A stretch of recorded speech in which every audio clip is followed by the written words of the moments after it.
میں آپ کو بتاتا چلوں، ہر انٹرویو میں میرا ایک بات ہوتی ہے کہ اقبال کا ایک شعر ہے کہ منزل سے آگے بڑھ کر منزل تلاش کر، مل جائے تجھ کو دریا تو سمندر تلاش کر، ہر پتھر ٹوٹ جاتا ہے، ہر شیشہ ٹوٹ جاتا ہے پتھر کی چوٹ سے، پتھر ہی ٹوٹ جائے وہ شیشہ تلاش کر۔ اقبال کہتے ہیں کہ آپ کو بڑھتے رہنا چاہیے۔ تو میرا پہلے موٹو تھا کہ میں نیشنل ٹی وی پہ پرفارم کروں، اب میرا موٹو ہے کہ میں دنیا کے سامنے اپنے ملک کو پریزنٹ کروں، اپنے ملک کے حالات پریزنٹ کروں، اور انشاءاللہ اللہ تعالیٰ سے دعا ہے کہ اللہ تعالیٰ مجھے جلدی ایسے مقام پر پہنچائے گا جہاں میں اپنے ملک کو پریزنٹ کروں، دنیا کے سامنے اپنے ملک کو، اپنے ملک کا نام روشن کروں۔ یہ ہے میرا ڈیبیٹنگ کیریئر۔ آمین۔ اچھا آپ مجھے یہ بتائیں محمد احسن کھوکھر صاحب کہ جب ڈیبیٹرز کی بات کی جاتی ہے تو ڈیبیٹنگ کی فیلڈ میں آنے کے لیے کانفیڈنس چاہیے ہوتا ہے، تو آپ اپنی سٹوری ہمارے ساتھ شیئر کریں کہ آپ نے کیسے کانفیڈنس جو ہے گین کیا؟ اچھا، ایک ڈیبیٹر بننے کے لیے صرف ایک کانفیڈنس کی نہیں، بہت سی اور چیزوں کے لیے بھی ضرورت ہوتی ہے۔ میں کانفیڈنس کا بھی طریقہ بتا دیتا ہوں، آپ کو کانفیڈنس بحال کیسے ہوگا وہ میں آپ کو بتاؤں۔ سب سے پہلے جس ٹاپک پہ آپ نے تقریر کرنی ہے نا، آپ کو وہ مواد، آپ کا وہ جو آپ کا کنٹینٹ ہے نا، وہ آپ کو یاد ہونا لازم ہے۔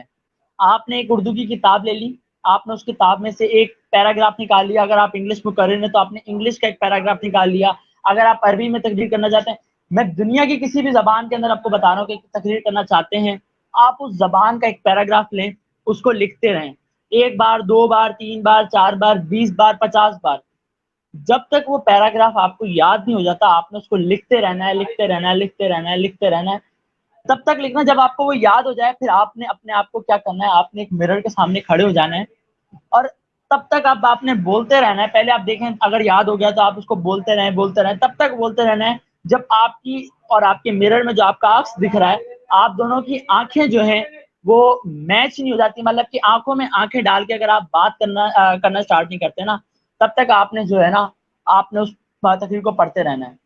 اچھا، پڑھنے سے آپ کا کیا فائدہ ہوگا؟ پڑھنے سے آپ کو یہ فائدہ ملے گا کہ آپ کو تقریر یاد بھی ہوگی، آپ کا کانفیڈنس بھی آہستہ آہستہ بحال ہوتا رہے گا۔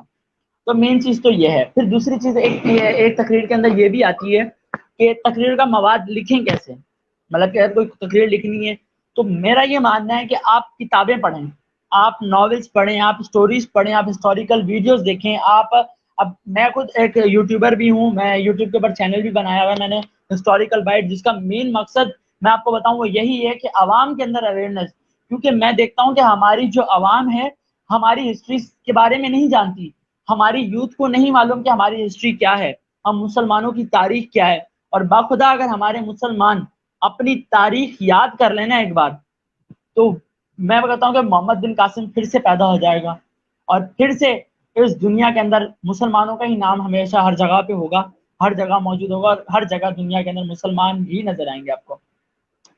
پھر آپ نے کیا کرنا ہے، آپ نے اسٹوری نیوز دیکھنی ہے۔ اگر آپ فار ایگزامپل کہ اب میں اگر کوئی تقریر کر رہا ہوں تو میں نے 1 سال پہلے نیوز دیکھ رہا ہوں نا ریگولرلی، تو مجھے یاد ہوگا یار اے پی ایس کا واقعہ یہاں پر ہوا، فلاں یونیورسٹی میں یہ مسئلہ تب ہوا، فلاں جگہ یہ کانفرنس تب ہوئی، فلاں جگہ وزیر اعظم نے یہ بات کی، فلاں جگہ ایم این اے یہ بات، فلاں ایم این اے کی یہ مسئلہ ہوا۔ آپ کو لوگوں کے بارے میں بھی پتہ چلے گا، آپ کو نالج بھی ملتی رہے گی، تو اس سے آپ کو فائدہ ہوگا۔ پھر اخباریں پڑھیں، اخبار پڑھنے سے کیا فائدہ ہوگا، آپ کی لغت اچھی ہوگی۔ اردو کے اندر بہت سی چیزیں، ایک غلطی میں آپ کو بتا دوں، مین غلطی ہم کرتے ہیں، بلند پڑھتے ہیں، بلند ورڈ نہیں ہے، بلند ورڈ ہے۔ یہ میں نے بھی کہیں نہ کہیں غلطی کی ہوگی، مجھے بھی کسی نے سکھایا، اور ہو سکتا ہے کہ آج کل بھی بہت سے لوگ کریں۔ اس طرح کے ایک لفظ نہیں ہے، درجنوں اور سینکڑوں لفظ ہیں جو ہم لوگ ڈیلی روٹین کے اندر غلطیاں کرتے ہیں، اور وہی غلطیاں ہماری تقریر کے اندر آ کے ہمارے نمبر کاٹتی ہیں۔ تو الفاظات آپ پڑھیں، پھر آپ اس کو انٹرنیٹ کے اوپر ریسرچ کریں، آپ اقبال کے شعر پڑھیں۔ آپ شعر تو آپ کوئی بھی پڑھتے رہیں تو آپ کو شعر یاد ہوتے رہیں گے، شعروں کے مطلب آپ کو پتہ چلتے رہیں گے، اور جب شعر کا مطلب آپ کو ہو سکتا ہے کہ کہیں ایسا بھی موقع ہو کہ آپ کو تقریر کے لیے صرف شعر دے دیا جائے کہ اس شعر کے اوپر آپ نے تقریر کرنی ہے۔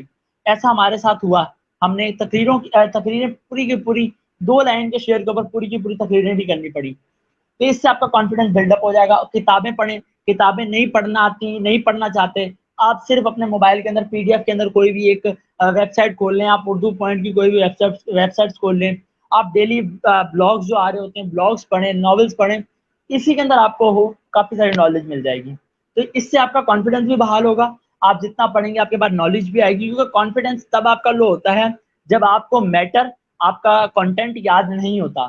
جب آپ کو کنٹینٹ یاد ہوگا, آپ کو میٹر یاد ہوگا, آپ کا کانفیڈنس خود آئی چلا جائے گا. جب آپ ایک روسٹرم کے اوپر کھڑے ہو کر پرفارم کر رہے ہوں گے تو آپ کے سامنے جو ہے ایک ملٹی میڈیا لگ جائے گا.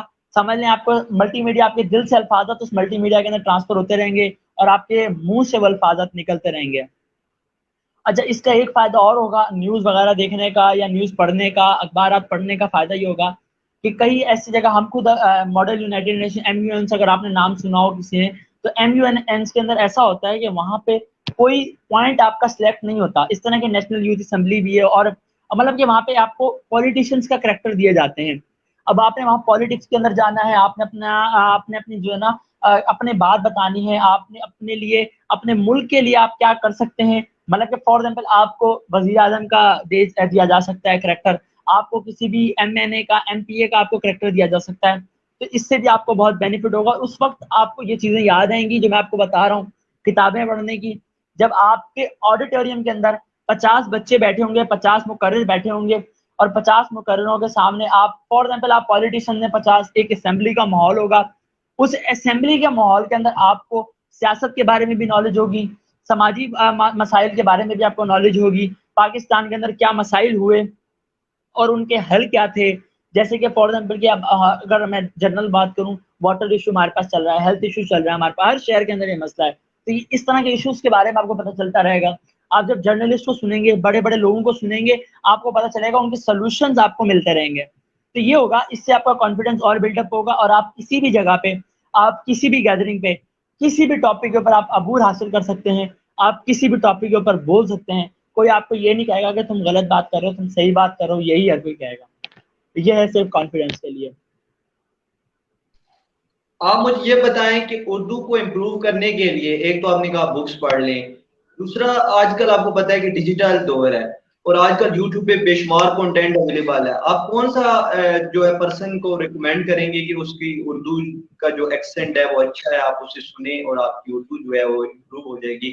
کیونکہ سائیکولوجسٹ یہ بات کرتے ہیں کہ لسننگ, اگر آپ کوئی بھی کام کرنا چاہتے ہیں نا, اگر آپ دوسرے کو پہلے سنیں گے کہ جو وہ کام کر رہا ہے اس کو سنیں گے, اس کے دیکھیں گے کہ اس نے کس طرح سے وہ کام کیا ہے, ایکسپیرینس وہاں سے گین ہو جاتا ہے. لسننگ جو ہے وہ ایک بیسٹ وے ہے, آپ کی کوئی بھی لینگویج کو جو ہے سیکھ سکتے ہیں. تو آپ بتائیں کہ کون سے ایسے جو سے ہیں آپ پرسنس کو ریکمینڈ کریں گے جن کو سننا چاہیے تاکہ اردو جو ہے وہ امپروو ہو سکے. میں آپ کو صرف چند نام بتاؤں گا. آپ ریحان عباسی ہیں, آپ ان کو سن لیں. یہ مقرروں کے نام میں آپ کو بتا رہا ہوں جو میری فیلڈ سے ریلیٹڈ ہیں, جن کی اردو میں مانتا ہوں. آپ باقی آپ ادیبوں کو بھی سن سکتے ہیں, آپ بڑے بڑے شعراء کے اگر آپ کے پاس شعر یا ویڈیوز ہیں آپ ان کو بھی سن سکتے ہیں, ان سے بھی آپ کو سیکھنے کو ملے گا.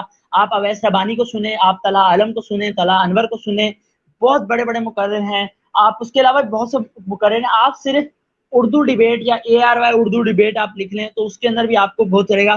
اور سب سے بڑے ہمارے پاکستان کے میں مانوں گا کہ اقرار الحسن صاحب ہیں, آپ ان کو سنیں, بہت بڑے اینکر ہیں. وسیم بادامی ہیں, یہ وہ اینکر ہیں جو اردو کے اندر مطلب کہ کہیں نہ کہیں ان کا مقرری سے یا شاعری سے ان کا تعلق رہا ہے, ان کو معلوم ہے. آپ اگر کوئی شو بھی دیکھتے ہیں نا, ٹاک شو, جیسے کہ میں آپ کو سمپل سا بتاؤں, آپ ARY کا جو سیگمنٹ آتا ہے شان سخن ہے, آئی تھنک, یا مجھے نام کنفرم نہیں ہے, جس کے اندر ڈیبیٹ ہوتی ہے اور پھر اسی کے ساتھ ایک سیگمنٹ ہوتا ہے وہاں پہ شعر و شاعری کا مقابلہ ہوتا ہے. تو آپ ایسے سیگمنٹ سنیں, ایسے سیگمنٹس کے اندر آپ کو کہیں نہ کہیں ہو سکتا ہے کسی نے غلطی کی ہو, وہاں پہ جو جج بیٹھا وہ آپ کو وہ غلطی کے بارے میں, کسی کی غلطی کے بارے میں وہ بتا دے کہ اس نے یہ غلطی کی ہے, یہ الفاظ غلط ہے. تو اس طرح کے جو شوز ہوتے ہیں نا, آپ وہ شوز بھی سن سکتے ہیں. آپ بڑے بڑے مقرروں کی تقریریں سن سکتے ہیں, آپ ان کے الفاظات کو سن سکتے ہیں. آپ دیکھیں, آپ ان مقرروں کو سنیں. مقرروں کے حوالے سے, میں جو بگنرز مقرر ہوتے ہیں نا, اکثر میں نے دیکھا ہے کہ وہ لوگ ایک چیز کرتے ہیں, بڑے مقرر کی نا ہمیشہ جو اچھا مقرر ہوگا جس نے پاکستان لیول پر پرفارم کیا ہوگا اس کا کنٹینٹ بھی کاپی کرتے ہیں, اس کا گیسچر پوسچر بھی کاپی کرتے ہیں. سب سے بڑی غلطی ہمارے مقرر جو ہے نا, چھوٹے مقرر ہے, جو بگنرز مقرر ہیں, چھوٹے تو نہیں کہوں گا, بگنرز کہوں گا, جو مقرر ہیں نا, وہ کاپی کلچر ختم کر دیں. آپ اگر میری تکلیف سن رہے ہیں, میرا کانٹینٹ نہ اٹھائیں. آپ اگر اویس ربانی کی سن رہے ہیں, اویس ربانی کا کانٹینٹ نہ اٹھائیں. فاروق سعید کا سنیں تو فاروق سعید کا کانٹینٹ نہ اٹھائیں. آپ کانٹینٹ بھی اپنا بنائیں. صرف آپ فاروق سعید کو یہ دیکھیں کہ وہ اس نے گیسچر پوسچر کیسا ہے, آئی کانٹیکٹ کیسا ہے, اس کے کھڑے ہونے کا طریقہ کیسا ہے, الفاظات کی ڈلیوری کیسی ہے, ڈائلاگ ڈلیوری کیسی ہے. تو آپ ان چیزوں پہ فوکس کریں اور پھر آپ ان کو دیکھ کے آپ اپنا کنٹینٹ بنائیں, آپ اپنا گیسچر پوسچر بنائیں. آپ ہر مقرر کا, میں ایک بات کروں گا, ہر مقرر کا اپنا ایک اسٹائل, میرا اپنا اسٹائل ہے, اویس ربانی کا اپنا اسٹائل ہے, اب طلحہ عالم کا اپنا اسٹائل ہے, طلحہ انور کا اپنا اسٹائل ہوگا, ہر مقرر کا اپنا اسٹائل ہوگا. تو اگر آپ بگنر ہیں تو آپ کا بھی الگ اسٹائل ہوگا. آپ میری اب تک ریڈ دیکھیں گے, آپ کو وہ اویس ربانی جیسی اچھی نہیں ملیں گی. آپ اگر اویس ربانی کی دیکھیں گے تو آپ کو ریحان عباسی کی مختلف ملیں گی, ریحان عباسی کی دیکھیں گے تو آپ کو فاروق سعید کی مختلف ملیں گی. تو جب سب مقرر ہوں گے, تو میں نے بہت بڑے بڑے مقرروں کے نام لیے جو نیشنل لیول پر پرفارم کر کے آ چکے ہیں, اور انہوں نے ہزاروں لوگوں کو ٹرین کیا, اور بڑی بڑی آرگنائزیشن کے ساتھ اور بڑے بڑے چینل کے ساتھ اس وقت کام کر رہے ہیں. تو یہ چیزیں آپ اپنی کنٹینٹ بناتے رہیں گے نا, تو آپ کو کانفیڈنس بھی بڑھتا رہے گا. اور پھر آج کل تو دور میں ایک بتاؤں, کانفیڈنس کے لیے آپ کو مین چیز ایک بتا دوں, آپ اپنا فیس بک لائیو کھول لیں, اسٹریم یارڈ کے تھرو کسی بھی دوست کو لائیو لے لیں, یا لائیو نہیں بھی لیں, آپ خود لائیو چلے جائیں اور بس باتیں کرتے ہیں لوگوں سے, اپنے دوستوں سے باتیں کرتے ہیں, اس سے بھی آپ کا کانفیڈنس بڑھے گا. تو یہ چیزیں ہیں کچھ. جی اچھا, آپ مجھے یہ بتائیں کہ آپ بچپن میں شائی ٹائپ کے تھے, انوسینٹ ٹائپ کے تھے, کس ٹائپ کے تھے؟ لٹرلی میں اگر آپ کو سچ بتاؤں تو میں بچپن میں شاید تو نہیں, شاید تو میں ایک حد تک تھا, شاید تھا کہ مجھے تصویریں بنانے کا شوق بڑا حیرت انگیز انکشاف بتاؤں گا آپ کو, میں تصویریں نہیں بنواتا تھا. اور ہاں, بڑا ہوا ہوں تو الحمدللہ اتنی تصویروں کا شوق اور اتنی ویڈیوز کا شوق ہے. میں اپنی ویڈیوز خود ریکارڈ کرتا رہتا ہوں, پوئٹری کے اوپر ہو, چاہے وہ کسی ٹاپک کے اوپر ہو, تو میں ریکارڈ کرتا رہتا ہوں. کوئی انسیڈنٹ ہو جائے, جیسے مدرس ڈے, فادرس ڈے, اس کے اوپر کوئی نہ کوئی بات کرنا, تو میں خود ریکارڈ اب کرتا رہتا ہوں. لیکن بچپن میں میری ایک عادت تھی, مجھے تصویریں بنانے کا لٹرلی کوئی شوق نہیں تھا, اور مجھے غصہ آتا تھا کوئی اگر میری شادی کے اندر یا کسی فوٹوگرافر کو مجھے تصویر کھینچنے, مجھے غصہ آتا تھا کہ میری تصویر کیوں بنائی ہے تم نے. تو یہ تھا. اور پھر اسکول لائف میں جب آیا, تو اسکول لائف کے اندر میں نے پلیز کیے, اسٹیج کے اوپر پرفارم کیا, مختلف جیسے کہ ہم کہتے ہیں اسکیچ بناتے ہیں, خود اسکیچ بنائے ہوئے. کالج لائف تک بھی الحمدللہ میں نے اسکیچز کرتا رہا, فنی کامیڈین اسکیچز کرتا رہا. لیکن اب تو اپنی زندگی کے اندر اتنا مصروف ہو گئے, کیونکہ پھر اس کے بعد جاب کے سلسلے میں اس طرح مشغول ہو گئے کہ صبح میں جانا اور رات میں آنا. تو اس فیلڈ کو, مقرری کی فیلڈ کو بڑی مشکل سے چلانا پاتا تھا, کہ ٹائم نہیں ملتا تھا, ٹائم کا بہت مسئلہ ہوتا تھا. تو وہ پھر میں نے پلیز وغیرہ اپنے چھوڑ دیے. جی اچھا, آپ مجھے بتائیں کہ آپ نے کیا جاب کی؟ میں نے سب سے پہلے فارماسیوٹیکل کمپنی تھی سیولے ہیلتھ کیئر, اس کے اندر میں نے جاب کی ایز اے ٹیریٹری مینیجر. تقریباً میں نے 9 to 10 months میں نے آئی تھنک جاب کی اس کے کمپنی کے اندر, اینڈ دین اس کو ریزائن کیا. پھر میں ٹیلی نار پاکستان کا حصہ بنا, جس میں نے تقریباً 8 مہینے ہی اس میں جاب کر کے پھر میں نے اس کے بعد میں نے وہاں سے ریزائن کیا. میں as a sales and distribution manager تھا ٹیلی نار پاکستان نواب شاہ کے اندر ہی. اور پھر اس کے بعد میں نے اب اپنا یوٹیوب چینل تقریباً 4 سے 5 منتھ ہو چکے ہیں, اپنا یوٹیوب چینل آن کیا, اور الحمدللہ میری پوری ایک ٹیم ہے جس کے اوپر ہم ایک فنی کنٹینٹ بھی لانے کی کوشش کر رہے ہیں, ہم سیریس کنٹینٹ بھی لانے کی کوشش کر رہے ہیں, انٹرویوز بھی کر رہا ہوں خود میں, اور پھر ہم ہسٹوریکل کنٹینٹ بھی لانے کی کوشش کر رہے ہیں. اور الحمدللہ اس وقت میں ہم لوگ پوری ٹیم ہماری تقریباً 3 چینلز ہم رن کر رہے ہیں اپنے یوٹیوب کے اوپر, اور انشاءاللہ آگے بھی بہت پلاننگ کی ہیں. انشاءاللہ اللہ تعالیٰ نے پذیرائی دی تو اس چیز کو ہم اور آگے لے کے جائیں گے, اور پاکستان کی عوام کے لیے میں خاصا کام کرنا چاہ رہا ہوں, ہسٹوریکل کنٹینٹ لے کے آ رہا ہوں. میں اب آپ کو صرف سمپل سی مثال دوں کہ ہمارے پاس ہم لوگ ہماری سوچنے کی عادت جو ہے نا وہ بند ہو چکی ہے. ایک ایگزامپل میں آپ کو دوں, ہمیں نہیں معلوم, ہم ارطغرل غازی تو دیکھ رہے ہیں, ہمیں ان کی کریکٹرز کی اصلیت زندگی کے بارے میں نہیں معلوم, ہمیں نہیں معلوم کہ وہ کریکٹر کا اصل نام کیا, ہم صرف ڈرامہ دیکھ رہے ہیں. میں کہتا ہوں کہ آپ جس چیز میں جائیں نا, میں اب آپ کو بتاؤں, میں اگر کوئی چیز دیکھ رہا ہوتا ہوں نا, میں اس کے اندر گھستا ہوں کہ یار یہ کیا ہوا ہے, اس کی وجہ کیا تھی, تو آپ بھی گھسے ہیں ارطغرل ڈرامے کے اندر گھسے ہیں آپ. اس کے علاوہ ہمارے دوسرے ہمارے جو اسلامی ٹاپکس ہیں, آپ محمد بن قاسم کو پڑھیں, آپ بہت سے ہمارے دلیر لیڈرز ہیں ان کو آپ پڑھیں, آپ ان کے بارے میں نالج حاصل کریں, اور پھر ایک سوچنے کی عادت بنائیں. میں اب سوال کرتا ہوں یہاں سب سے کہ ٹائروں کا رنگ کالا کیوں ہوتا ہے؟ کوئی جواب دینا چاہے تو مجھے آپ کمنٹس میں دے سکتے ہیں. اگر آپ کو جواب چاہیے تو میرا یوٹیوب چینل وزٹ کر لیں, اس کے اندر کیا کیا چیزیں ڈلتی ہیں, اس کی وجوہات کیا تھیں, وہ ساری میں نے یوٹیوب چینل کے اوپر ایکسپلین کی ہوئی ہیں. تو یہ چیزیں ہم سوچنے کی اپنے اندر پاور لائیں. جب تک ہم سوچیں گے نہیں, ہم اپنا اڈاپٹ کلچر ختم نہیں کر سکتے ہیں. ایک حیرت انگیز انکشاف یہاں کرتا ہوا جاؤں گا میں آج یہاں اس پلیٹ فارم کے تھرو. ہم 14 اگست آ رہی ہے ابھی, 14 اگست پہ سب گلیاں سجائیں گے, جھنڈے لگائیں گے, جھنڈیاں لگائیں گے, پر حیرت انگیز بات, شکران بھائی, حیرت انگیز بات ہے کہ ہماری جھنڈیاں بھی چائنا سے بن کر آتی ہیں, ہم اپنے پاس نہیں بنا رہے. ایک بہت بڑا لمحہ فکری ہے کہ ہم اپنے ملک کا جھنڈا نہیں ہم بنا پا رہے, ہم اس کی جھنڈی ہم نہیں بنا پا رہے, وہ بھی ہم چائنا سے لے کے آ رہے ہیں. تو کتنا افسوسناک بات ہے. ہم جہاں پہ بھی دیکھیں ہمارے جو بندے لوگ ہیں ہمارے, وہ جہاں بات کریں گے جاپان کی ٹیکنالوجی کی بات کریں گے, اگر بات کریں گے تو چائنا کی ٹیکنالوجی کی بات کریں گے. جاپان اور چائنا میں مانتا ہوں بہت آگے, لیکن اب ہمیں پاکستان کو آگے لے کے جانا چاہیے تاکہ امریکہ, کینیڈا اور یہ جاپان, چائنا والے ہماری مثال دیں کہ ہم نے کتنی جلدی, ہمارے ملک نے, ہمارے پاکستان نے کتنی جلدی اسٹرگل کیا, کتنی جلدی اپنے آپ کو ڈیجیٹلائز کیا, کتنی جلدی اپنے کافی چیزوں کو امپروو کر کے آج دنیا کے اندر نامور ملکوں کے اندر شمار ہے کہ دنیا اس ملک کی مثال دینے پہ تلی ہوئی ہے اور مجبور ہے اس ملک کی مثال دینے کو. جی جی آپ نے بالکل صحیح بات کی کہ 14 اگست آ رہی ہے اور جھنڈیاں وغیرہ بھی جو ہے وہ چائنا سے بن کے آ رہی ہیں. پاکستان کو چاہیے کہ وہ خود بنائے, کیونکہ ان کے اپنے ملک کی آزادی کا دن ہے, ہمارے اپنے ملک کی آزادی کا دن ہے, اور ہمیں جو ہے یہ سوچنا چاہیے کہ ہمیں خود بنانی چاہیے, بلکہ وہ تو چائنا سے بن کے آ رہی ہیں. اچھا آپ مجھے یہ بتائیں کہ آپ کو کب یہ ریلائز ہوا کہ آپ ڈیبیٹر بن سکتے ہیں؟ یہ بڑا کوئی ایک لٹرلی کوئی اتنا خاص واقعہ تو نہیں ہے, ہر مقرر کی کہانی ہوتی ہے. میری یہ صرف یہ سمپل سی کہ ریئلائز مجھے ایسے ہوا کہ جب سر نے مجھے پریشرائز کیا, سر نے مجھے کہا کہ یار اگر تم نے کبھی نہیں کی تو کبھی کر تو سکتے ہو نا. سر نے جب یہ بات کی تو پھر میرے دماغ میں ایک چیز آئی کہ یار کر تو سکتا ہوں.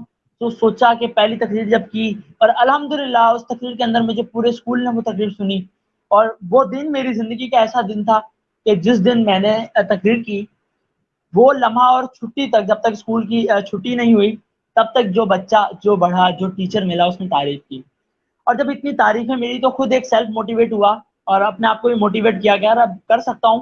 پھر اس چیز کو میں نے اپنے اندر امپروو کیا. پھر میں نے یوٹیوب کے اوپر ویڈیوز نکالنا شروع کی, دوسرے مقرروں کو سننا شروع کیا, ان کا ایکسنٹ دیکھنا شروع کیا, اور پھر اس کے بعد اللہ کا کرم ایسا ہوا کہ اللہ تعالیٰ نے مجھے پذیرائی دیتا رہا, اور میں مختلف آرگنائزیشنز میں, مختلف شہروں میں, کراچی, حیدرآباد, میر پورخاص, بہت سے مختلف شہروں میں پروگرام پر تقریر کے لیے بھی گیا, اور اس کے علاوہ میں نے بہت سے مختلف پروگرام ہوسٹ بھی کیے, اور الحمدللہ ابھی بھی ایک انٹرویوز کی سیریز بھی چلا آ رہا ہوں. اس کے علاوہ انجمن طلبہ اسلام آفیشیل کے پیج سے یادوں کے دریچے کے نام سے پروگرام بھی ہوسٹ کر رہا ہوں, اور نواب شاہ ٹوڈے پہ نیوز کاسٹنگ بھی کر رہا ہوں.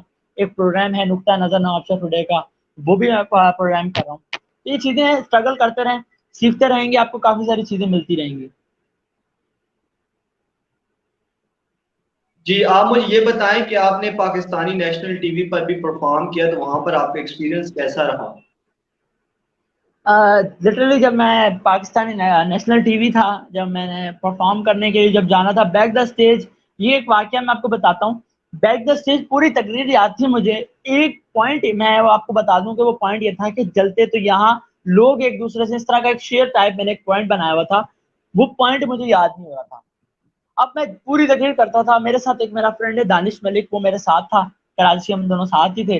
تو اب وہ مجھے جو ہے نا بار بار میری تقریر سن رہا تھا, وہ بولتا تھا یار تجھے بھول کیوں رہا ہے. اب میں اتنا کنفیوز ہو گیا تھا, میں نے ابھی تک پرفارم نہیں کرنے گیا تھا, میں بیک دا اسٹیج تھا, پتہ نہیں کیا سچویشن تھی, میں کنفیوز تھا وہاں پہ وہ ایک پوائنٹ کے اوپر. اب اس کو میری آپ دماغ کا کہہ رہے ہیں, میرے دل کی سوچ کہہ لیں یا کیا کہہ لیں, کہ مجھے سمجھ میں نہیں آ رہا تھا. میں نے پھر غصے میں آ کے نا, میں نے وہ فولڈ کیا پیج اور بیٹھ گیا, اور اپنے آپ کو سیلف موٹیویٹ کرنے لگا کہ یار یہ تو کچھ بھی نہیں ہے. کیونکہ ہم جیسے نارملی پرفارم کرتے ہیں تو وہاں ایک کیمرہ, لٹرلی 2 کیمرے زیادہ سے زیادہ, اور نیشنل ٹی وی پہ 8 کیمرے, بڑا چینل ہے تو 15 کیمرے بھی آپ کے سامنے چل رہے ہوتے ہیں. پھر اس کے علاوہ آپ کے سامنے اسکرینز لگی ہوئی ہوتی ہیں جس کے اندر لائیو آپ اپنے آپ کو دیکھ رہے ہوتے ہیں.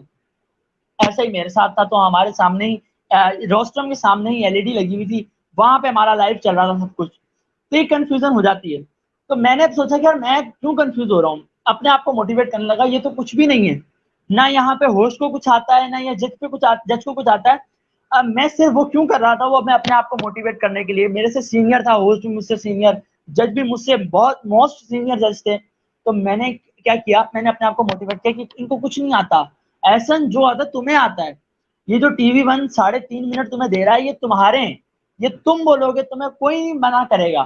تو بس اپنے آپ کو موٹیویٹ کیا, اور الحمدللہ میں جا کے جب پرفارم اسٹارٹ کیا تو میں بھول گیا کہ میرے سامنے کیمرے چل رہے ہیں, میں بھول گیا کہ مجھے ہزاروں لاکھوں لوگ دیکھ رہے ہیں, میں بھول گیا کہ میرا صرف مقصد تھا مجھے اپنی تقریر بہتر اور بہترین کرنی ہے, اور مجھے بس میرا مقصد یہ تھا. میں بھول چکا تھا کہ آڈینس میرے سامنے کیا کہے گی. میں اپنی ایک چیز آپ کو بتاؤں, میں اپنے اندر سے ایک خوف ختم کر چکا ہوں کہ لوگ کیا کہیں گے.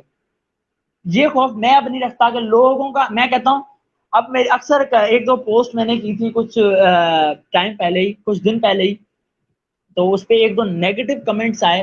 میں ایک بات کر رہا تھا, وہ ایک انٹرویو کے دوران ہی میں نے ایک بات کی تھی, 1-2 نیگیٹو کمنٹس آئے کہ میں اس کمنٹس کو اور ان بندوں کا نام لینا میں پسند نہیں کروں گا کہ اچھی بات نہیں ہے کسی کی آپ تذلیل کریں, شاید کسی نے دیکھا ہو تو وہ. اچھا میں نے ان کو ایک جواب دیا, اس کے بعد انہوں نے کافی سارے رپلائی دیے, میں نے اس کے بعد رپلائی دینا ہی چھوڑ دیا. نہ میں نے ان کا کمنٹ ڈیلیٹ کیا, نہ ہی میں نے اپنا کمنٹ ڈیلیٹ کیا. میں نے بولا ان کا کام ہے بولنا, میں جو بول رہا ہوں میری سوچ ہے وہ میری صحیح سوچ ہے, غلط سوچ ہے وہ میرا, میں جانوں, میرا اللہ جانے. لوگوں کا کام بولنا ہے, آپ کا کام صرف اپنے مقصد پہ اٹے رہنا ہے, آپ کا کام اپنے مقصد کو کرنا ہے. لوگ صحیح کریں غلط کریں, آپ کا کام لوگوں کو دیکھنا نہیں, آپ کا کام صرف اپنے آپ کو دیکھنا ہے. اور الحمدللہ میں اب جو نا میرے ماشاءاللہ سے میری جو مجھے سنتے ہیں انٹرویوز کے اندر, وہ بہت لوگ تعریف کرتے ہیں, پر چند ایک ایسے آ جاتے ہیں جو شر پسند عناصر, میں اس لیے کہوں گا کیونکہ انہوں نے اس طرح کی بات کی جو مجھے ہرٹ ہوئی. کیونکہ میں جس ٹاپک کے اوپر بات کرتا ہوں, اگر ہو سکتا ہے کہ میں انٹرویو کے اندر آگے جا کے تھوڑا سا اس کا ہنٹ دے ہی دوں, لیکن میں اس چیز بتاؤں گا, میں اپنے ہیٹرز کو آپ جو ہے نا ڈی موٹیویٹ اپنے ہیٹرز کو کریں, ان کو رپلائی نہ دیں. آپ اس سے آپ خود سیلف موٹیویٹ ہوتے رہیں گے, تو آپ اپنا جب ڈر ختم کر لیں گے تو آپ کا کانفیڈنس ایک دم ایسی پیک پہ چلا جائے گا کہ آپ کسی بھی نیشنل ٹی وی پہ, آپ دنیا کے کسی کے سامنے بھی, چاہے کوئی وزیر اعظم ہو, چاہے کوئی جنرل ہو, کرنل ہو, آپ اس کے سامنے پرفارم کر سکتے ہیں. جی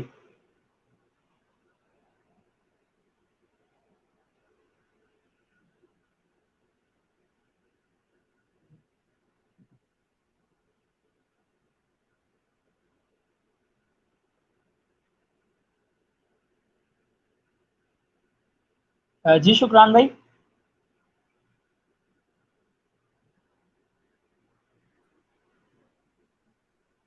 جی آپ نے بالکل صحیح بات کی کہ سیلف کانفیڈینسی جو ہے اگر وہ آپ میں موجود ہے تو آپ زندگی میں کچھ کر سکتے ہیں, ادروائز آپ زندگی میں کچھ بھی نہیں کر سکتے. اور دوسرے لوگ تو تنقید کرتے رہتے ہیں, اگر آج آپ تنقید کو برداشت کر لیں گے تو آگے آپ لائف میں بہت کچھ کر پائیں گے. اور اگر آج ہی آپ تنقید کو برداشت نہیں کر پائیں گے اور آپ جو ہے ڈی موٹیویٹ ہو جائیں گے تو آپ زندگی میں کچھ بھی نہیں کر پائیں گے. اچھا میرے پاس ٹائم جو ہے وہ بہت کم رہ گیا ہے, تو ایک اور میں آپ سے کوشچن پوچھنا چاہتا ہوں کہ آپ سوشل ایکٹیوسٹ بھی رہے,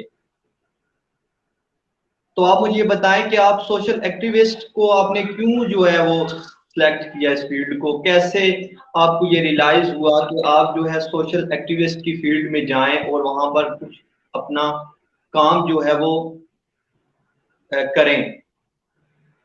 اصل میں کچھ مقصد, میں انجمن طلبہ اسلام میں جب آپ کی آواز کٹ رہی ہے, میں کہہ رہا ہوں کہ آپ کو کب یہ ریلائز ہوا کہ آپ سوشل ورکر بنے اور وہاں پر اپنا ایک جو ہے رول جو ہے ادا کریں. اچھا جب میں آپ کو صرف بتا دوں, انجمن طلبہ اسلام ایک اسٹوڈنٹ آرگنائزیشن ہے اور ساتھ میں ہم لوگ سوشل ورک بھی کرتے رہتے ہیں. اس سے یہ ہوتا ہے کہ ہماری ایکٹیویٹنس آتی ہے اور ہمیں معاشرے کے بارے میں پتہ چلتا ہے. جب میں نے انجمن طلبہ اسلام obviously جب جوائن کی تو ساتھ ہی سیکھنے کو ملا. تابش خضری میرے بھائی ہیں بڑے, میرے دوست ہیں, میرے بھائی ہیں, بہت ہی اچھے انسان ہیں. انہوں نے مجھے انجمن طلبہ اسلام میں لے کے آئے, تو وہ پہلے سے کام کر رہے تھے, انہوں نے کافی چیزیں بتائیں. تو اس کے اوپر پھر ہم نے سوچا کہ ہم کچھ ایسا کام کریں کہ سماجی کام بھی ہو اور ہمارے طلبہ کے دلوں میں بھی عشق رسول صلی اللہ علیہ وسلم کی عشق کی شمع فروزہ کی جائے. تو اس کے ساتھ ساتھ ہم نے ایک کام کیا کہ ہم مختلف, اب میں ایگزامپل دوں کہ رمضان کے اندر جیسے کہ لاک ڈاؤن تھا تو ہم لوگوں نے دیکھا کہ کافی سارے مسئلے مسائل تھے. رمضان سے پہلے راشن لوگوں کو نہیں مل رہا تھا. میں اس میں یہ بات کرنا چاہوں گا بڑے افسوس سے کہ حکومت کی جانب سے راشن آیا یا نہیں آیا, سننے میں آتا ہے کہ کہیں آیا کہیں نہیں آیا, کس نے لیا, کچھ پتہ نہیں چلتا. لیکن بس ایک بات پتہ چلی ہے کہ بھوک سے جو ہے نا غریب عوام پریشان تھی. تو پھر ہم نے ایک آرگنائزیشن تھی CWO کریڈٹ ویلفیئر آرگنائزیشن کے ساتھ اشتراک کر کے راشن بانٹا. پھر اس کے بعد سٹیزن ایکشن کمیٹی ان کے ساتھ راشن بٹوایا. پھر اس کے بعد نوابشاہ کے اندر بہت سے لوگوں نے راشن بانٹا. انجمن طلبہ اسلام نوابشاہ نے افطاریوں کا سلسلہ کیا.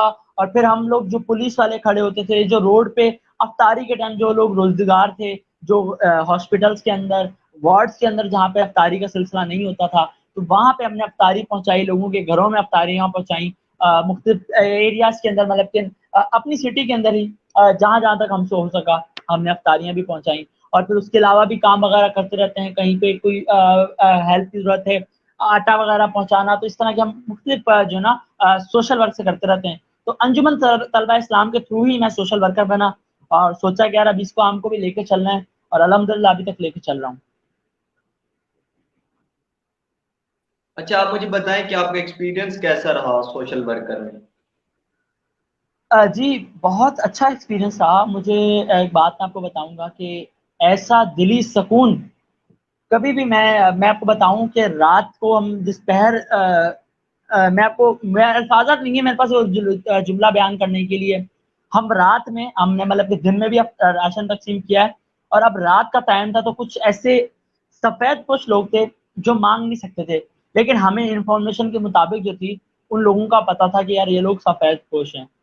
رات کو 10 ساڑھے 10 11 بجے 12 بجے جس ٹائم ہم نے جا کے ان کا دروازہ بجایا ہے, اور دروازہ بجاتے وقت جیسے وہ نکل کر ان کا باہر آنا سلام کرنا ہمارا وہ لمحہ میں آپ کو بتا رہا ہوں, وہ راشن دیکھ کے جب ان کے چہرے پر خوشی ہوتی تھی نا, جو میں اس خوشی کو ایکسپلین نہیں کر سکتا تھا. ایک اربوں پتی شخص کے چہرے پر وہ خوشی نہیں ہوگی جو اس شخص کے چہرے پر خوشی ہوتی ہے.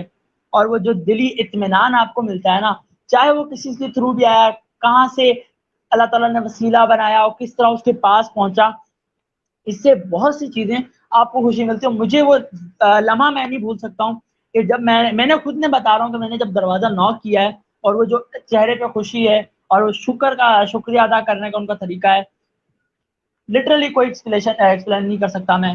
اور باقی بہت دل کو سکون ملا, اور الحمدللہ جب تک زندہ ہوں انشاءاللہ جہاں تک ہو سکے گا مجھ سے میں کرتا رہوں گا, سوشل ورک بھی کروں گا, میں اپنی قوم کے لیے بھی کام کرتا رہوں گا, اپنے ملک کے لیے بھی کام کرتا رہوں گا, اپنے یوتھ کے لیے بھی کام کرتا رہوں گا. آمین. سر آپ مجھے آخری یہ کوشچن میں آپ سے پوچھنے لگا ہوں, اس کے بعد جو ہمارا ٹائم جو ہے وہ کافی ہو گیا ہے اور ٹائم جو ہے ختم ہونے والا ہے, تو آپ کیا میسج دینا چاہیں گے یوتھ کو؟ یوتھ کے لیے صرف ایک میسج دینا چاہوں گا کہ آپ لوگ لسانیات کی بنیاد پہ نہ لڑیں, ذاتیات کی بنیاد پہ نہ لڑیں, فرقہ واریت کی بنیاد پہ خدا را نہ لڑیں, کیونکہ یہ چھوڑ دیں یہ فرقے. اب ہمیں ایک ہونے کا وقت ہے. ہمیں صرف میں خود بھی ایک یونیورسٹی اسکول کالج کا اسٹوڈنٹ ہوں, آپ بھی کہیں نہ کہیں یونیورسٹی کالج کے اسٹوڈنٹ ہوں گے. اس طرح کے لاکھوں اسٹوڈنٹ ہیں, ہم دیکھتے ہیں یونیورسٹی کالج کے اندر جھگڑے ہی زبانوں کی بنیاد پہ, فرقوں کی بنیاد پہ. اور ایک میں اہم بات کہنا چاہوں گا, ہماری سیاسی جماعتوں نے اپنی طلبہ تنظیمیں تو بنا لی لیکن اپنی طلبہ تنظیموں کو ہمیشہ اپنے مفادات کے لیے استعمال کیا, انہیں کوئی بینیفٹ نہیں دیا. انہیں ان کے ہاتھوں سے جو قلم تھا اس کی قلم کی طاقت کو چھینا اور اپنی سیاسی جماعتوں کے جھنڈے پکڑا دیے, کلاشن کوف کلچر انٹروڈیوس کروایا اور ہمارے تعلیمی نظام کا, ہمارے تعلیمی سسٹم کا بیڑا غرق کر کے رکھ دیا. اور جب ہمارے تعلیمی سسٹم کا بیڑا غرق ہو گیا تو اب ہم کہاں سے آگے جائیں گے؟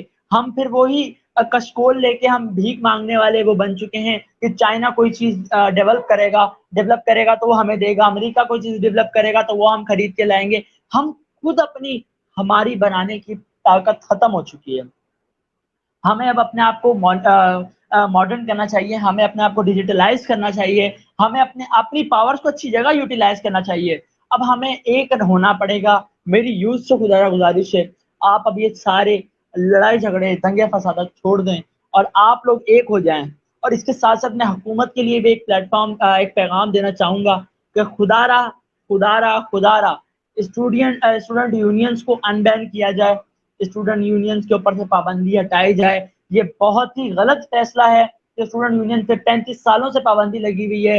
ہمارے لمحہ فکر ہمارے لیے کہ ایک ریڑی والے کی یونین ہے, رکشے والے کی یونین ہے, میڈیکل اسٹور کی یونین ہے, سبزی والے کی یونین ہے, ایون تک کہ ڈاکٹرز تک کی یونین ہے, ہماری یونینز کیوں نہیں ہے؟